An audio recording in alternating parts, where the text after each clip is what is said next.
승리 본명 이승현과 연루된 사건들에 대한 법적 처벌이 솜방망이 처벌이라는 비판을 받는 이유는 여러 가지 요인이 복합적으로 작용한 결과입니다.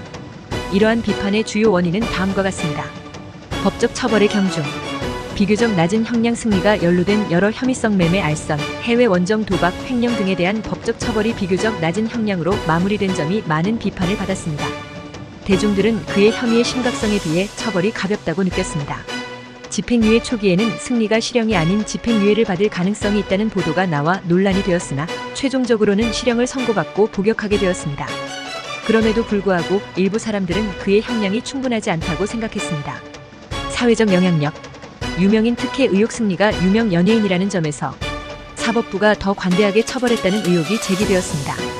이는 사회적으로 유명인들에게 법적 특혜가 주어지는 것이 아니냐는 불신을 야기했습니다. 연예계와 재벌의 영향력. 승리가 활동했던 연예계와 그와 연관된 재벌가의 영향력이 그의 처벌에 영향을 미쳤다는 추측이 있었습니다. 사법 시스템에 대한 불신.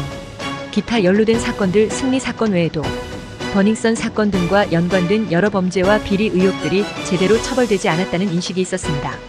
이는 사법 시스템에 대한 전반적인 불신을 증대시켰습니다. 공정성 문제. 대중들은 승리와 관련된 여러 사건들에서 공정한 수사가 이루어지지 않았다고 느꼈으며 이는 처벌이 가벼운 것처럼 보이게 만들었습니다. 언론 보도와 여론.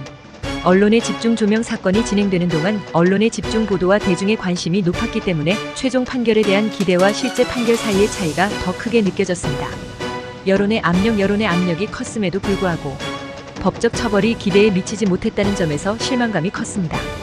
이와 같은 이유들로 인해 승리에 대한 처벌이 솜방망이 처벌이라는 비판을 받게 되었습니다. 이러한 논란은 사법부에 대한 신뢰 문제와 연예계 및 유명 인사들에 대한 법적 처벌의 공정성에 대한 사회적 논의로 이어졌습니다.